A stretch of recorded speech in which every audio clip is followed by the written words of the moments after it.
Well, 30-year-old Michael Rotundo lived in his parents' basement for 8 years rent-free. His parents kept asking him to leave. They asked 5 times. They gave him $1,000 to help him find a new place, but he did not take the hint. So finally, his parents went to court. Now a judge has ordered Rotundo to leave. The boy, man-child, claims he shouldn't have to leave because he doesn't want to leave. Watch.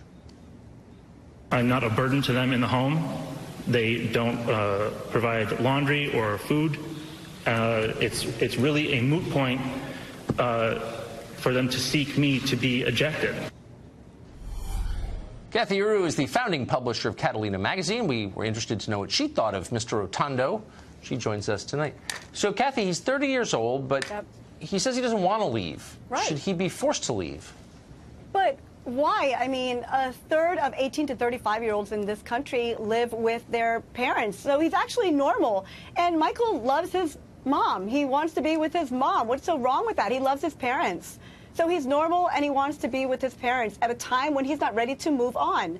So you would think his parents would welcome him there. His mom would want to be a good mom and have her son live there. They don't sound like grateful parents. So no, yeah, what's wrong with these parents? If at the age of 30 you're not ready to leave your mom's basement, why are you ready to vote or drive a car or drink alcohol or serve in uniform? Well, we don't know if he does any of those things, but we do know that he's not ready to leave his mom's, and it's not his basement. He has a bedroom. He said clearly he doesn't live in the basement. So, sorry, yeah, sorry. I didn't mean to impugn his character, okay? Right. I mean, what's wrong with loving your mother? And in the future, maybe she will want to live in his bedroom in his house when he's more adjusted and feels better and is prepared for the world. Maybe Michael will have a nice house, maybe a mansion. Thanks to their support, that they wouldn't spend that money on the lawyers, but they'll actually spend it on him and his future, on their son. No, I think I'm following you. Look, I'm trying, as always, I'm trying to discern a theme here that I can apply to other parts of my life. So if you love something, you get it for free, which I understand. So if I love, I don't know, a Rolex watch, do I get it for free? I mean, if I really love it. If I really love it. This is a parent and a child. If you're a parent, you're always a parent. So if she's a mom, she's always a mom. If this is a son, he's always a son. So they should always love each other. They shouldn't hire lawyers and go against each other in court, as the mother did. Well, I agree. I totally agree. But what if I love the watch and I need to know what time it is, because otherwise you get law. You need to know what time it is, okay? And I love that watch. It's a sincere love. Why would they call the cops on me if I just take it? It's about responsibility. She gave birth to this child. You didn't give birth to that watch. So no, it's true. Yes, so it's very different. So this mother should understand. She gave birth to this child. It's her responsibility. It's good for society for her to take care of this child, her child, no matter how old this child is, and make sure her child is ready to face the world. So there's you can't age out of this arrangement. Once you're born, you have a moral and I think legal right to sponge off your parents forever? I don't think it's sponging off. I think he loves his mother. Michael loves his mommy, and he wants to be with her until he's ready. I don't think there's anything wrong with that. We're looking at 20 seconds, but are you concerned about the profusion, the explosion of man-children in our society? Is that good for women?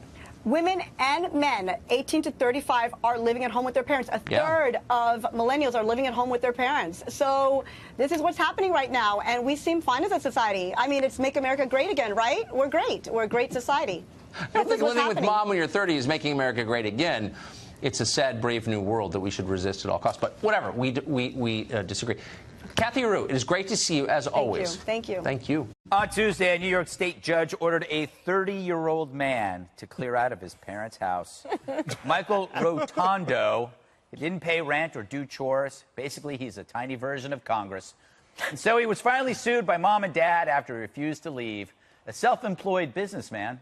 The parents have yet to see any of Michael's secret source of income. Right? I'm beginning to wonder what that is. His parents' home was actually a sanctuary city, and he, a sponge approaching 31, reaped the benefits. Apparently, thinking everything should be free, he almost qualifies as a commencement speaker, or at least a Vermont senator. Huh? Yeah. Finally, after a pile of ignored eviction letters, the judge ruled for mom and pop, and he had to move out. But being good parents, they offered him money to find a place to stay and to fix his car, secretly hoping he might leave town. But they also gave him sound advice, including, quote, organize the things you need for work and manage an apartment. And, quote, sell the other things that have any significant value. That's pretty good. And he added this. There are jobs available even for those with a poor work history like you. So true. Get one. You have to work. Translation, get off your butt and do something with your life. So now evicted, he worried about what's best for him, which was the advice just given. He did see his parents again after the ruling and said it was pretty awkward.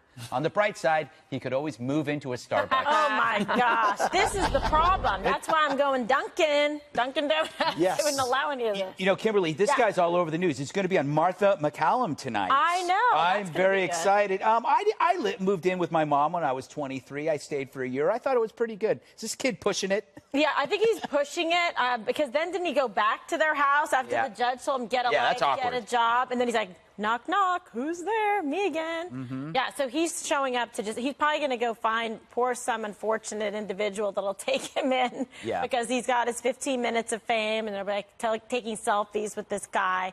And then when that happens and passes over, then I don't know what he's going to do. He's probably going to move back in with his parents. But I mean, what kind of self-respect does he have? Look at these parents. They're so sweet. Look at them. They're How are you going going to get a girl? Well, this is He has what a I'm kid. saying. Like, well, he got one for a second, I guess. Okay. Yeah, I mean, you know. You know what the solution is, Transacted for a Richard, moment. is you just move in and become somebody's butler. Just become a butler. And so but a really bad one. A really lazy butler. Or like a Lazy Susan. Yeah, or like a Kato Kalin or something. My only problem with this is that I think the word millennial in the screen behind me, because all millennials are not, it is. You feel like it's like speaking to you? No, because listen, I moved It's out true. of I packed up and I went to college at 18, and I was like, Mom, I'm never coming back home. She's like, you can always come home, and I'm like, no, I'm gonna get a job and I'm gonna work, and that's what all my friends did, and we're all doing great, and we're all millennials, and there's tons of millennials that work at this fine organization, I love Fox News Channel, millennials. and I they love work them. and they have their own apartments and they don't live at home with their parents and they pay rent. Do you want to hear from him? This was yes, on I gotta hear his voice. This is on an earlier show on a network. I can't think of the name of it. Okay, fine. Starts with C. Do you not want to find your own place? No, Why not? I don't want to live there anymore. You don't want to live with your I don't parents? like living with. No. Why don't Right. you just move out of your parents' house, like tomorrow? I don't have the means to do that tomorrow. Okay. So- Do you have a job? No. Then we wish we could. Please take a sip of your water. Don't you want to reconcile with them? No.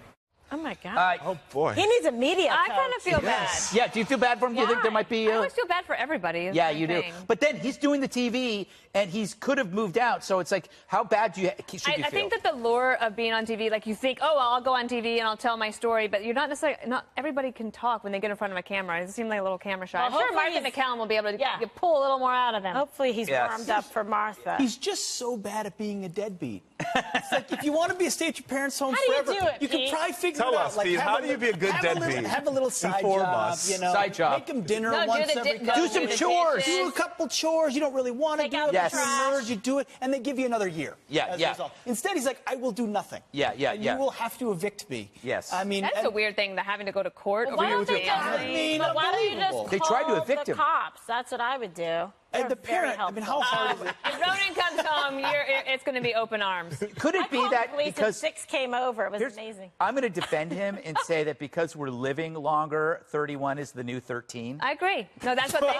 Whoa. Gosh. You know, I'm 31 and I'm not 13 years old. Well, I beg to defer. No, Hey, no, listen, anyway, no. Now But I mean, I'm very worried. but no, in the sense that you're living longer, you can stay longer at home. No, but no, it's a good point. So, like, what is the acceptable age? So let's just say it's 25. If Yeah. we say that kids should be on their parents' health insurance till 25, I mean, I don't say that, but the Ugh. law says that. Okay, whatever. 26. 26. So 30. Yeah, maybe you're right. If you do, Yeah. age. And I'm for close families, Appreciation. multi-generational families. All right, okay. They're telling me Wow, to shut up. geez. Did you hear that? No. That was, I could No, but I could feel it. Yes, I was like bad getting a energy. shock in the ear. So you may have seen this story. An upstate New York couple has been trying to kick their son out of their house after he's been living there rent-free for 8 years. He's 30 years old. They've asked him to leave 5 different times. They offered him $1,100 to help him get started in his new life in his own place, but he is refusing. And then they took him to court, and the judge evicted this man, Michael Rotundo. And here exclusively is the man at the center of that legal fight, Michael Rotundo. Michael, thank you for speaking with us tonight. Where are you speaking to us from this evening? I'm at a restaurant. Okay, so you've left the house. Well, I'm not there right now. Oh, but what about what's your plan in terms of moving out after the judge's decision? Well, there's a time period where the attorney of my parents is going to send a proposed order, and then I can appeal. I can also appeal the decision.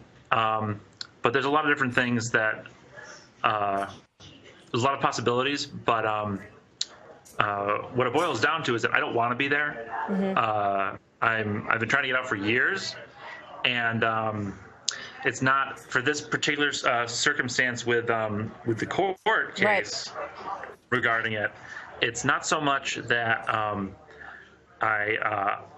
not that I won't leave. It's not that I don't want to leave. It's that I just need enough time. I don't need very much. I know you keep saying that, but you've had 8 years, and they've asked you 5 different times. You recognize, right, that this isn't your house. This is their house. Do you acknowledge that? Well, when did I say that before? When you said I say that before? When did I say that before? Well, I saw you speak earlier today, and I read articles about your case, and it says that you've been there for 8 years and that you've been asked at different times to leave. So that's why I'm saying that you've said in the past that you didn't have enough time to get out. I don't. I think that the argument that I've been making about not having enough time has only been speaking to the. Well, let me sum it up like this. The February 2nd notice is the first notice I received, or the first I had heard of the decision by my parents that they wanted me to leave. Right, that was several months ago. It's right, but it's all one thing. Okay, so what's your plan now? Well, I expect to be out in about 3 months or so. I'm going to try and make it so that the court supports that's reasonable. Right. And do you understand why your mom and dad want you to go? Maybe they think it's the best thing for you to move on with your life, you know? I think it's more of I think it's more affiliated with the matters regarding my son than it is the fact that all of a sudden, after 8 years, the 2 days after their visitation proceeding is heard, that it's time for me to go right after that. I think that. But nonetheless, they have the right to ask you to leave. It's their home, and they own it, and you live there. So we're gonna have to leave it there, Michael. I'm sorry, we had a little problem with the Skype, and I thank you for being here. We're gonna keep a close eye on your story, and we'll be watching because everybody's paying attention. Thank you very much. Sure thing. You bet.